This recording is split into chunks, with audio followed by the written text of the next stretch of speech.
BJP councillor Rahul কিশোর রায়ের মৃত্যু মামলায় উচ্চ পর্যায়ের তদন্তের দাবি ত্রিপুরার বিরোধী দলনেতা জিতেন্দ্র চৌধুরীর।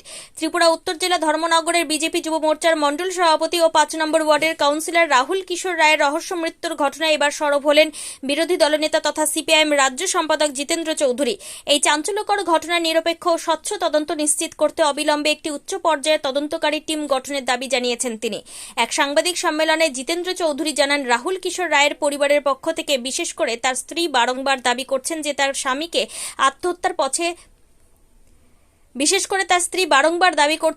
স্বামীকে আত্মহত্যার পথে ঠেলে দেওয়া হয়েছে। মৃত বিজেপি নেতার স্ত্রী সরাসরি অভিযোগ তুলেছেন যে ঘটনার দিন কয়েকজন বিজেপি কর্মী সমর্থক তাদের বাড়িতে গিয়ে রাহুলকে চূড়ান্ত অপমান ও হেনস্থা করেন। বিরোধী দলনেতা জিতেন্দ্র চৌধুরীর মতে, যেহেতু খোদ শাসক দল বিজেপির একজন সক্রিয় নেতার মৃত্যু নিয়ে তার পরিবারিক খুনের প্ররোচনার অভিযোগ তুলছে, তাই এর গভীরে যাওয়া অত্যন্ত জরুরি। জিতেন্দ্র চৌধুরী তার বক্তব্যে উল্লেখ করেন যে মৃত স্ত্রী সরাসরি ধর্মনগরে নবনির্বাচিত বিজেপি বিধায়ক জহর চক্রবর্তী ও তার স্ত্রী বর্ণালী গোস্বামীর ভূমিকা নিয়ে একাধিক প্রশ্ন তুলেছেন। অভিযোগ উঠেছে, গত 4 মে 56 ধর্মনগর বিধানসভা কেন্দ্রের উপনির্বাচনের ফলাফল ঘোষণার পর রাহুলের ওপর মানসিকভাবে চাপ সৃষ্টি করা হয়েছিল এবং তাকে বিজেপি দলীয় প্রার্থীর বিরুদ্ধে কাজ করার মিথ্যা অপবাদে অভিযুক্ত করা হয়েছিল।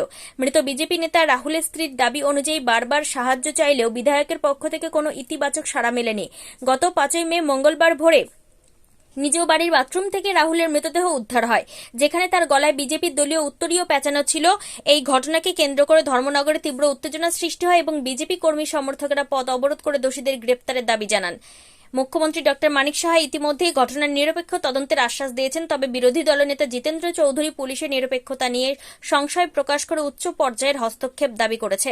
বিরোধী দলনেতা জিতেন্দ্র চৌধুরী কড়া হুঁশিয়ারি দিয়ে বলেন, যদি শাসক দল বিজেপির অভ্যন্তরীণ কোন্দল বা প্রভাবের কারণে তদন্ত বিলম্ব হয়, তবে সাধারণ মানুষের ন্যায় বিচারের ওপর থেকে আস্থা উঠে যাবে।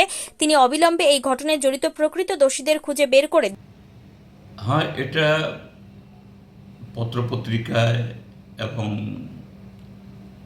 বিভিন্ন চ্যানেলে, সোশ্যাল মিডিয়াতে আমিও দেখেছি। এবং যে ভদ্রলোক যার এই দুর্ভাগ্যজনক মৃত্যু হয়েছে, তার স্ত্রীর কথাও সরাসরি শুনেছি। এটা সত্যিই একটা মর্মান্তিক এবং অত্যন্ত মর্মস্পর্শী ঘটনা যে একজন খুবই অল্প বয়সী মহিলা, তার একটা ছোট্ট সন্তান আছে, আবার পেটে আর একটা সন্তান আসছে। এই অবস্থায় তার স্বামী অকালে চলে গেছেন। এটা ঘটনা যে পরম্পরা নানাভাবে যেটা আসছে, ভারতীয় জনতা দলের অভ্যন্তরীণ ঘটনা হলে এটা যে পর্যায়ে পড়ছে, এই ভদ্রমহিলা যেভাবে সরাসরি তাদের দলীয় নেতাদের এবং এই উপনির্বাচনে যিনি বিজয়ী হয়েছেন তাকে অভিযুক্ত করে কথা বলছেন, এটা তাদের দলের অভ্যন্তরের ঘটনা হলেও এটা একটা খুবই মানবিক ব্যাপার। আমি বলবো যে সরকার, দল কি করবে আমি জানি না, কিন্তু সরকার এটা সবার, স্বরাষ্ট্র দপ্তর বা পুলিশ একটা উচ্চ পর্যায়ের নিরপেক্ষ তদন্ত টিম গঠন করে কিভাবে এই ঘটনা ঘটল, অর্থাৎ যে ভদ্রলোক আত্মহত্যা করেছেন, যেটা স্ত্রী বারবার বলছেন যে না, তাকে আত্মহত্যা করতে বাধ্য করা হয়েছে,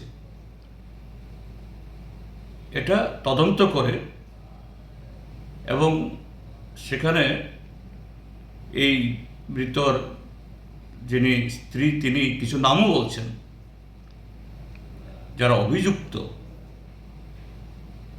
তাদেরকে উপযুক্ত তদন্তের সামনে নিয়ে এসে আইন মোতাবেক যা করণীয় এটা করা দরকার, কালক্ষেপ না করে। এটা না করা হলে পরে সমাজে এটা খুবই খারাপ বার্তা যাবে।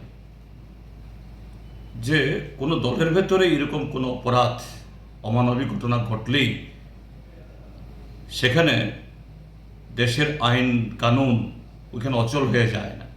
কাজে এই ক্ষেত্রেতে দ্রুত সরকারের তরফ থেকে বিশেষ করে মাননীয় মুখ্যমন্ত্রী বা স্বরাষ্ট্রমন্ত্রী তার কাছে অনুরোধ করব একটা নিরপেক্ষ তদন্ত কমিটি গঠন করে উচ্চ একজন পদস্থ অফিসারের নেতৃত্বে এই ঘটনাটি তদন্ত করা হোক।